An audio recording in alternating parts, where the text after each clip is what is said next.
नमस्कार दोस्तों, मैं संजय प्रभाकर।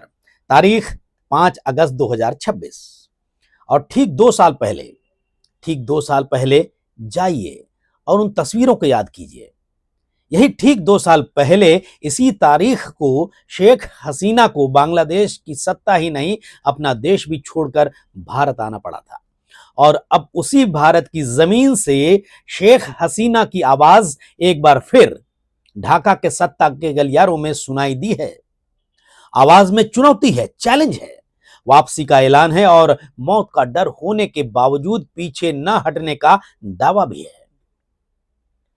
शेख हसीना ने साफ साफ कहा है कि भले उन्हें गिरफ्तार कर लिया जाए, भले उनकी जान ले ली जाए, लेकिन वो बांग्लादेश वापस जाएंगी। उन्होंने अपनी पार्टी अवामी लीग पर लगा प्रतिबंध हटाने की मांग की है, बांग्लादेश में सेक्युलर और डेमोक्रेटिक व्यवस्था बहाल करने की बात कही और आरोप लगाया कि 2024 के छात्र आंदोलन को संगठित राजनीतिक ताकतों ने हाईजैक कर लिया था। हालांकि उनका कार्यक्रम वीडियो एड्रेस के रूप में प्रचारित हुआ था, लेकिन वो खुद ऑडियो के जरिए जुड़ी थी, यानी कि वो वीडियो में नजर नहीं आ रही थी, सिर्फ उनकी आवाज आ रही थी। जबकि उनके बेटे और पार्टी के कुछ नेता वीडियो पर दिखाई दिए।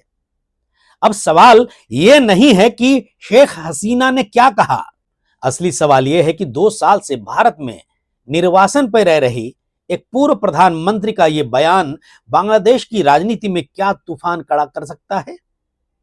क्या यह सिर्फ निर्वासन में बैठी एक बेदखल नेता की भावुक इमोशनल अपील है, या फिर अवामी लीग की जमीन पर बिखर चुकी ताकत को दोबारा जोड़ने का एक सोचा समझा पॉलिटिकल ऑपरेशन है। गौर से सोचिएगा इन सारे पॉइंट्स को, इन सारे मुद्दों को। और उससे भी बड़ा सवाल, शेख हसीना को शरण देकर मोदी सरकार ने इंसानियत निभाई थी, या बांग्लादेश के साथ एक ऐसा पंगा ले लिया जिसका बिल अब भारत की विदेश नीति को चुकाना पड़ सकता है। बहुत गंभीर सवाल है। पहले यह समझना होगा दोस्तों कि शेख हसीना को भागना क्यों पड़ा। यह आपको मालूम होगा, फिर भी शॉर्टकट में याद करते हैं। 24 जुलाई 2024 में बांग्लादेश के छात्रों ने सरकारी नौकरियों में आरक्षण व्यवस्था के खिलाफ आंदोलन शुरू किया था। शुरुआत जो है नौकरी और कोटा सिस्टम के सवाल से हुई थी, लेकिन सरकार के कठोर रवैये, पुलिस फायरिंग, इंटरनेट बंद करने, गिरफ्तारियों और राजनीतिक दमन ने आंदोलन को सत्ता विरोधी जन विद्रोह में बदल दिया था। जन विद्रोह में सारी तस्वीरें आपकी आंखों के सामने नाच रही होंगी, याद आ रही होंगी, क्योंकि टेलीविजन चैनलों में, न्यूज प्लेटफॉर्म्स में, सोशल मीडिया में वो तस्वीरें खूब आ रही थी उन दिनों। संयुक्त राष्ट्र मानवाधिकार कार्यालय की जांच में दोस्तों, जो मेरे ऑनलाइन रिसर्च में जो बातें सामने आई हैं, मैं आपको बता रहा हूं, ये अनुमान के तौर पर बताया गया कि 15 जुलाई से 5 अगस्त 2024 के बीच करीब करीब 1400 लोगों की मौत हुई थी। बड़ी संख्या में लोग सुरक्षा बलों की गोलियों के शिकार हुए या घायल हुए थे।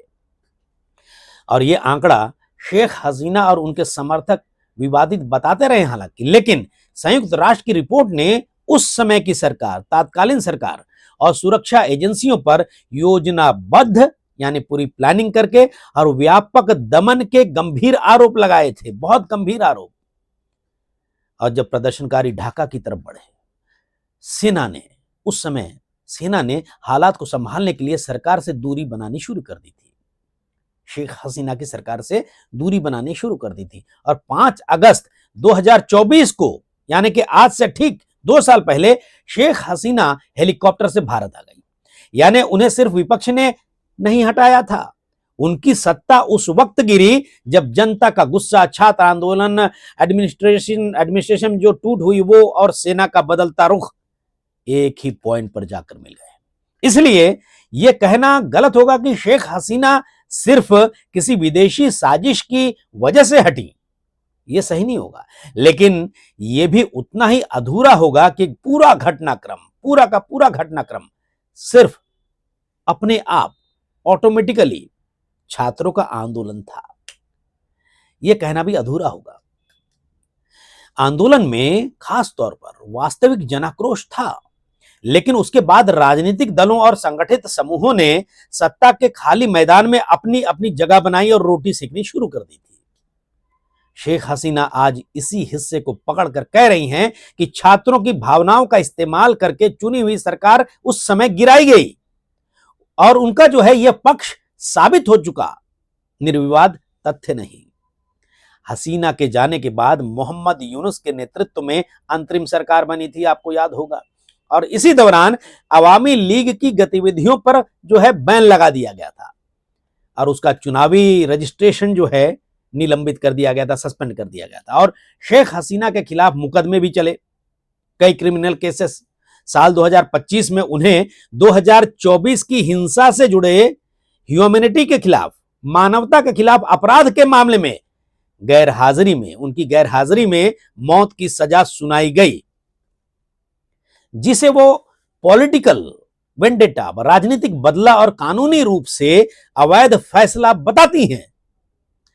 दोस्तों, भारत के पास उनके प्रत्यर्पण की औपचारिक मांग भी भेजी गई वहां से, बांग्लादेश की तरफ से, लेकिन नई दिल्ली ने, भारत सरकार ने, मोदी सरकार ने कहा कि मामला कानूनी और प्रशासनिक प्रक्रिया के तहत विचाराधीन है, यानी हम विचार कर रहे हैं, इस पर जो है चिंतन मनन मंथन हो रहा है। लेकिन ध्यान दीजिए, आज बांग्लादेश ने मोहम्मद यूनुस की अंतरिम सरकार नहीं है। आज 12 फरवरी 2026 को चुनाव हो चुके हैं वहां पर। शेख हसीना की अवामी लीग उस चुनाव से बाहर थी, याद कीजिए, क्योंकि उनके पॉलिटिकल पार्टी पर जो है सबको सस्पेंड कर दिया गया। तारिक रहमान के नेतृत्व वाली बांग्लादेश नेशनलिस्ट पार्टी यानी बीएनपी की सरकार है वहां पर, और उसके सहयोगियों ने 2/3 के आसपास बहुमत हासिल किया और वहां पर इस समय बहुमत की सरकार है। तो दोस्तों, बीएनपी गठबंधन को 212 सीटें मिली थी और जमाते इस्लामी और उसके जो सपोर्टर्स हैं, सहयोगी, उन्होंने कुल मिलाकर 77 सीटें जीती थी। और तारिक रहमान 17 फरवरी 2026 से बांग्लादेश के प्रधानमंत्री हैं। बहुमत वाली वहां पर सरकार है इस समय, इसलिए आज बांग्लादेश में कोई अस्थायी व्यवस्था नहीं है, एकदम मजबूत है वहां की सरकार, बल्कि चुनाव जीतकर आई है बीएनपी की सरकार। दोस्तों, बहुमत की सरकार है। अब विचारधारा का सवाल पैदा होता है ऐसे में, क्योंकि 2 साल बाद एक ऐसे मंच से, जो कि भारत का कोई भी या फिर सरकारी कोई प्रोग्राम नहीं था, पत्रकारों के एक संगठन ने, अंतर्राष्ट्रीय पत्रकारों के एक प्रोग्राम में उनके सवालों को जवाब देते हुए, पत्रकारों के सवालों का जवाब देते हुए उन्होंने सीधे सीधे अपना मैसेज पहुंचा दिया, डायरेक्टली कहे या इनडायरेक्टली, बांग्लादेश में उनके पार्टी वर्कर्स को और साथ में ही वहां की जनता को, की विचारधारा, कार्यशैली वहां के सरकार की सवाल उठाए। और दोस्तों, बीएनपी को सीधे जमाते इस्लामी या पूरी तरह कट्टर इस्लामीवादी सरकार कहना फैक्चुअली गलत होगा। और बीएनपी एक बांग्लादेशी राष्ट्रवाद पर आधारित और मोटे तौर पर सेंटर से सेंटर राइट यानी कंजर्वेटिव और बिग टेंट पार्टी कही जाती है, और बहुसंख्यक मुस्लिम पहचान का प्रभाव अवामी लीग की तुलना में ज्यादा रहा है, लेकिन वो औपचारिक रूप से धार्मिक शासन की पार्टी नहीं है। और दूसरी तरफ जमाते इस्लामी स्पष्ट, एकदम क्लियर कट, क्लैरिटी में इस्लामिस्ट विचारधारा वाली अलग पार्टी है और इस समय मुख्य विपक्षी ताकत के रूप में उभरी भी है। यानी सरकार बीएनपी की है, जमात की नहीं। लेकिन बांग्लादेश की राजनीति में धार्मिक दक्षिणपंथ की ताकत पहले से कहीं ज्यादा इस समय बढ़ी हुई है, और यही वजह है कि शेख हसीना सेकुलरिज्म वापस लाना होगा ये कहकर सिर्फ संविधान की बात नहीं कर रही दोस्तों, वो अपना पुराना पॉलिटिकल ब्रांड दोबारा बेच रही है। अवामी लीग खुद को मुक्ति संग्राम, बांग्लादेशी राष्ट्रवाद, बंगाली राष्ट्रवाद, अल्पसंख्यक सुरक्षा और सेक्युलर राजनीति की स्वाभाविक वारिस बताती रही है। शेख हसीना चाहती है कि बांग्लादेश के हिंदू, बौद्ध, ईसाई, उदारवादी मुसलमान, महिला मतदाता और धार्मिक कट्टरता से चिंतित शहरी वर्ग फिर यह महसूस करे कि उनकी गैरमौजूदगी में देश का आइडियोलॉजिकल बैलेंस बदल रहा है। लेकिन हसीना के सामने एक मुश्किल है, वो सेक्युलरिज्म की भाषा तो बोल जरूर सकती हैं, लेकिन अपने 15 साल के शासन में हुए चुनावी विवाद, विपक्ष के दमन, गायब कर दिए गए लोगों के आरोप, मीडिया पर दबाव और 2024 की हिंसा से पीछा नहीं छुड़ा सकती हूं बिल्कुल। इसलिए इसलिए उनका सेक्युलर कार्ड असरदार तो हो सकता है, लेकिन वह उन्हें अपने आप लोकतंत्र का निर्दोष चेहरा बिल्कुल नहीं बना देता, बिल्कुल नहीं। फिर भी इस बयान से अवामी लीग कार्यकर्ताओं में जान क्यों आ सकती है, एक सवाल पैदा तो होता ही है। क्योंकि देखिए दोस्तों, पिछले 2 सालों में पार्टी का संगठन बिखर गया, हजारों कार्यकर्ता गिरफ्तार हुए, कई नेता विदेश चले गए और पार्टी का नाम सार्वजनिक रूप से लेना भी खतरा बन गया सबके लिए। ऐसे माहौल में सबसे बड़ी नेता का यह कहना, मैं लौटूंगी, मैं अदालत का सामना करूंगी, मुझे मार भी दिया जाए तो पीछे नहीं हटूंगी, कार्यकर्ताओं के लिए पॉलिटिकल ऑक्सीजन का काम कर सकता है। मानते हैं नहीं आप? इससे 2 मैसेज जाते हैं बांग्लादेश में, और बांग्लादेश में जो है सेक्युलरिज्म के लिए, सेक्युलर शासन के लिए जो सपोर्टर्स हैं या विचार रखते हैं, या फिर शेख हसीना के सपोर्ट में हैं, उनके लिए और पूरे देश के लिए 2 मैसेज जाते हैं। पहला, लीडरशिप भागा नहीं है, वापसी की तैयारी कर रहा है। दूसरा, प्रतिबंध स्थायी नहीं माना जा रहा।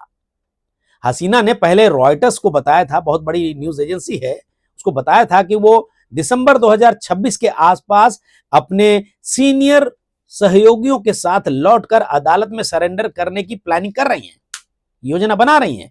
इसलिए 5 अगस्त का बयान, 5 अगस्त 2026 का बयान अचानक निकली इमोशनल लाइन नहीं है, यह उनकी संभावित वापसी की बड़ी रणनीति का हिस्सा दिखाई देता है दोस्तों। लेकिन ढाका, बांग्लादेश की राजधानी, लेकिन ढाका इस आवाज से इतना घबराया क्यों, यह भी सवाल उठ रहा है। कार्यक्रम से पहले ये जो कार्यक्रम हुआ पत्रकारों का, अंतर्राष्ट्रीय मीडिया के पत्रकारों का, जिसमें कि शेख हसीना वो आई और कई सवाल का जवाब दिए, और इस बहाने उन्होंने अपने देश में अपने सपोर्टर्स को और वहां की सरकार को एक मैसेज दिया। इसमें देखिए, कार्यक्रम से पहले, ये जो कार्यक्रम है इससे पहले कुछ दिन पहले से ही बांग्लादेश की सरकार ने भारतीय जो हाई कमीशन है उसके सामने साफ आपत्ति रखी। उसने भारत से कहा था कि शेख हसीना और बैंड प्रतिबंधित अवामी लीग से जुड़े लोगों को भारतीय जमीन का इस्तेमाल पॉलिटिकल स्पीच देने या बांग्लादेश में अस्थिरता पैदा करने वाली गतिविधियों के लिए न करने दिया जाए। ढाका ने यह भी चेतावनी दी भारत को कि ऐसी गतिविधियां दोनों देशों के संबंधों में, रिलेशंस में हाल में आए सुधार को नुकसान पहुंचा सकती हैं। और दोस्तों, बांग्लादेशी मीडिया ऑर्गेनाइजेशंस को शेख हसीना के बयान प्रसारित या प्रकाशित न करने की भी चेतावनी दे दी गई है, क्योंकि दिसंबर 2024 से एक ट्रिब्यूनल आदेश में उनके भाषणों के प्रसार पर रोक लगा दी गई थी। और भारत ने अपने जवाब में जब चेतावनी दी बांग्लादेश ने, तब भारत ने जवाब में बेहद नपी तुल्य दूरी बनाई। विदेश मंत्रालय ने कहा कि कार्यक्रम, ये जो पत्रकारों का कार्यक्रम है, ये एक प्राइवेट मीडिया ऑर्गेनाइजेशन आयोजित कर रही है, भारत सरकार की इसमें कोई भूमिका नहीं है, और वहां रखे जाने वाले विचारों का सरकार बिल्कुल समर्थन नहीं करती, भारत सरकार। लेकिन डिप्लोमेसी में सिर्फ यह कहना काफी नहीं होता है कि हम शामिल नहीं हैं। सवाल यह उठेगा, हो सकता है उठ भी रहा हो, कि जिस व्यक्ति को बांग्लादेश भगोड़ा और सजावता बताता रहा है, वो भारत में सुरक्षित रहकर बांग्लादेश की घरेलू राजनीति को संबोधित कैसे कर रहा है, शेख हसीना कैसे संबोधित कर रही हैं। तो दोस्तों, क्या मोदी सरकार ने शेख हसीना को शरण देकर पंगा ले लिया बांग्लादेश से? आधा जवाब हां है और आधा नहीं, ऐसा मेरे एनालिसिस में मैं सोच रहा हूं। बाकी आप अपनी राय कमेंट बॉक्स में लिखिएगा। मोदी सरकार ने शेख हसीना को शरण देकर क्या पंगा ले लिया बांग्लादेश से? आधा जवाब है हां और आधा नहीं। नहीं इसीलिए क्योंकि अगस्त 2024 में उनकी जान को तत्काल खतरा था, और भारत दशकों पुराने रिश्ते वाली पड़ोसी नेता को एयरपोर्ट से वापस धक्का मार के नहीं भेज सकता था वापस। ह्यूमैनिटी के ग्राउंड है। हसीना के शासन में भारत को सुरक्षा सहयोग मिला, पूर्वोत्तर के उग्रवादी नेटवर्क पर काफी कार्रवाई हुई, कनेक्टिविटी बढ़ी, और ढाका ने खुलकर भारत विरोधी रणनीतिक खेल खेलने से परहेज किया। इसलिए भारत के लिए उन्हें मानवीय सुरक्षा देना समझ में आने वाला फैसला था, ऐसा मान सकते हैं। लेकिन हां इसलिए क्योंकि मानवीय शरण धीरे धीरे राजनीतिक शरण स्थली में बदलती दिखाई दे रही है। ये कई लोग कहेंगे, मानेंगे। सबके अपने अपने विचार होते हैं, एनालिसिस होती है। बांग्लादेश की चुनी गई नई सरकार अगर ये मानने लगे कि भारत उसकी सबसे बड़ी विरोधी नेता को संरक्षण देकर दबाव बना रहा है बांग्लादेश पर, तो तारिक रहमान सरकार चीन और पाकिस्तान की तरफ ज्यादा झुक सकती है। हो सकता है ना, ऐसा सोचिएगा दोस्तों। तारिक रहमान पहले कह चुके हैं कि बांग्लादेश किसी एक ताकत से जरूरत से ज्यादा संबंध या बंधा नहीं रहेगा। भारत को अब ऐसी सरकार से काम करना है जिसकी राजनीतिक जड़ें ऐतिहासिक रूप से अवामी लीग विरोधी रही हैं और जो हसीना को न्याय के कटघरे में लाना चाहती है। सोचिएगा गौर से। और भारत की सबसे बड़ी दिक्कत क्या है इस मामले को लेकर? भारत की सबसे बड़ी दिक्कत यही है, शेख हसीना को प्रत्यर्पित करे तो पुराने भरोसेमंद साथी को जो है मौत की सजा वाले सिस्टम में भेजने का आरोप लगेगा ना।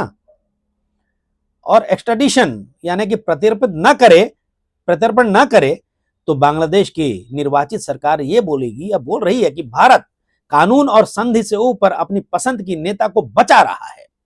और अगर शेख हसीना भारतीय जमीन से लगातार राजनीतिक अभियान चलाती हैं तो नई दिल्ली का यह निजी कार्यक्रम है, प्राइवेट प्रोग्राम है वाला बचाव कमजोर पड़ता जाएगा। तो दोस्तों, शेख हसीना का आज का बयान बांग्लादेश की सरकार नहीं गिराएगा, बिल्कुल नहीं। वहां बहुमत की सरकार है, बीएनपी के पास मजबूत बहुमत है, लेकिन यह अवामी लीग की राजनीतिक मृत्यु की, पॉलिटिकल डेथ की घोषणा को जरूर रोकता है। शेख हसीना अब सत्ता से बेदखल पूर्व प्रधानमंत्री भर नहीं है। वो जेल, मौत, निर्वासन और वापसी के नैरेटिव पर अपनी नई राजनीति खड़ी कर रही है। और दूसरी तरफ तारिक रहमान सरकार 2024 के विद्रोह की याद को अपनी वैधता का आधार बना रही है, बेस बना रही है। और उसी दिन प्रधानमंत्री तारिक रहमान ने हसीना के पुराने आधिकारिक आवास गण भवन में जुलाई विद्रोह के शहीदों की याद में संग्रहालय का उद्घाटन कर दिया, म्यूजियम का। यानी एक तरफ ढाका हसीना के शासन को दमन की निशानी बनाकर इतिहास लिख रहा था, और दूसरी तरफ दिल्ली से हसीना जो है उसी इतिहास को झूठ और साजिश बताकर पलट रही थी। बड़ा गंभीर बात है, सोचने वाली। यही आज के बांग्लादेश की असली लड़ाई है दोस्तों। लड़ाई सिर्फ सत्ता की नहीं है, इतिहास लिखने की है। कौन शहीद था, कौन अपराधी था, कौन लोकतंत्र बचा रहा था और कौन लोकतंत्र कुचल रहा था। इन सवालों का जवाब अदालत से ज्यादा राजनीति तय करने की कोशिश कर रही है इस समय। और शेख हसीना की आवाज ने उनके कार्यकर्ताओं को हिम्मत जरूर दी होगी, इसमें कोई दो राय नहीं है, लेकिन उनके पुराने शासन के गंभीर सवाल अभी खत्म नहीं हुए हैं और न होंगे। और मोदी सरकार के सामने चुनौती यह है कि वो एक पुराने दोस्त की सुरक्षा और एक नए पड़ोसी शासन के साथ रिश्ते, दोनों को एक साथ कैसे बचाए। बड़ा सिर दर्द हो गया होगा, लेकिन एक से एक वहां पर थिंक टैंक है। क्योंकि दोस्तों, पड़ोसी देश की राजनीति में आपके पास हमेशा पसंदीदा चेहरा हो सकता है, लेकिन स्थायी परमानेंट रिलेशंस किसी एक चेहरे से नहीं, उस देश की जनता और उसकी चुनी हुई सत्ता से बनाना पड़ता है ना। और दोस्तों, भारत इस संतुलन में जरा भी चूका तो शेख हसीना का निर्वासन सिर्फ बांग्लादेश का घरेलू विवाद नहीं रहेगा, यह भारत के लिए पूर्वी सीमा पर कूटनीतिक, सुरक्षा और रणनीतिक सिरदर्द बन जाएगा। बिल्कुल। तो दोस्तों, ऐसे में अब क्या हो सकता है? ये जो शेख हसीना ने 2 साल बाद एक प्रोग्राम के बहाने के जरिए अपने समर्थकों को, अपने पार्टी वर्कर्स को जो इस समय एकदम खामोश हैं, उनको उन्होंने मैसेज दिया है। क्या इससे लग रहा है कि वहां पर एक बार फिर से इनकी पार्टी एक बार फिर से उठकर खड़ी हो जाएगी? और जिस तरीके से खुले तौर पर उन्होंने चैलेंज कर दिया है कि मैं अपने देश में लौटूंगी, भले मुझे मौत की सजा दे दी जाए। इसको आप किस नजरिए से देखते हैं? कमेंट बॉक्स में जरूर लिखिएगा। नमस्कार।